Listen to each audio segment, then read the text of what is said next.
everybody. So today I'm going to review 3 children's books and 1 young adult book. So I guess I'll just start right in. The first children's book is called The Secret Soldier, The Story of Deborah Sampson by Ann McGovern. And this was a pretty interesting book. It's actually nonfiction. It's based on a real story. And I'd actually never heard of Deborah Sampson. I didn't know who she was. But it turns out that she was a woman who dressed like a man to fight in the Revolutionary War, which was pretty cool. It kind of reminded me a lot of, the story of Mulan from Disney. But anyway, I thought it was a really cool story. I mean, it's an interesting story to see the historical, how women were treated and the rights that they didn't have, the things that they used to not be able to do. And it's also a story about courage and taking a chance and trying to do what you think you should do, even if everybody else is telling you not to. So it was a really interesting book. It's really short. I think it's only probably around 63 pages. And it's pretty easy reading. I wouldn't call it like an easy reader, but probably like an early chapter book. But it was pretty interesting. And I do like stories like this that kind of talk about women heroes, because sometimes women don't get talked about as much as like the male heroes, especially in like American history and stuff. And then the next book, I'll just put that down, is CatKid. I'm No Fraidy Cat. And this is a kids chapter book series. It's, for pretty young, prior to middle grade. So around ages probably like 5 to 8 or so. And it's a good book. I love the drawings, and the main reason I'm reviewing this, it's not because the story is all that great, because it's really, your average chapter book story, but I just like the idea of, a kid that's half cat and half kid, because I myself am obsessed with cats, and it's just a very cute book, and I do especially like the drawings in it. They're really cute, and almost kind of, in a way, kind of manga-ish or anime-ish. So that was a pretty good book. And then the next book is The Barn Burner by Patricia Willis. And this is a middle grade book. So this is for kids that are a little bit older, probably ages like 8 to 12 or so.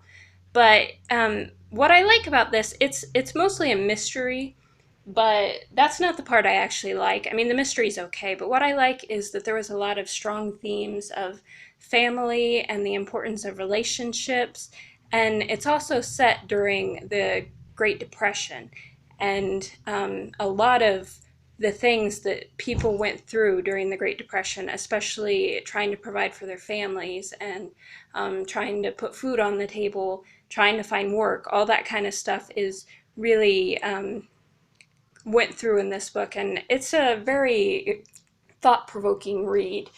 And it kind of starts out with him running away from home. The main character, Ross, he runs away from home, and then he almost kind of gets framed for burning a barn while he's on the run. And the whole book kind of goes through to find out who actually is burning the barns. But it's a really interesting read, and I enjoyed it. And then last is the young adult book, Gamer Girl by Mary Mancusi. And I would probably give this 5 stars. I really enjoyed this book, except for all the way through the book, I kept saying, if the guy that she's talking to online turns out to be who I think it is, I'm going to be annoyed, because that's unrealistic and too easily expected. And of course, it turned out to be exactly that. But when you write realistic fiction, I kind of hold them to a higher standard of being believable. And the ending was just too perfect and to me seemed unlikely.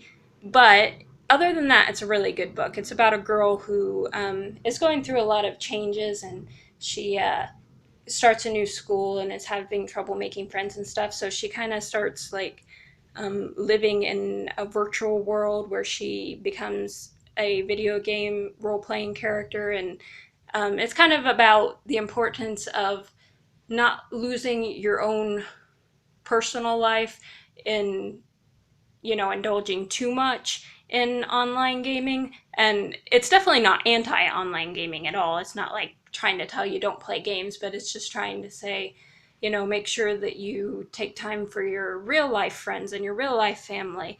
So it was a good book, and even though the ending's a little cheesy and predictable, other than that, I really liked it and would recommend it. So that's all the books I wanted to cover today. So if any of you have read any of these, feel free to kind of tell me in the comments what you thought of them. If you do read any of these, I'd love it if you'd come back to the video and comment and tell me what you thought about them. And all my social media links like Twitter, Facebook, all that stuff are in the description of the video.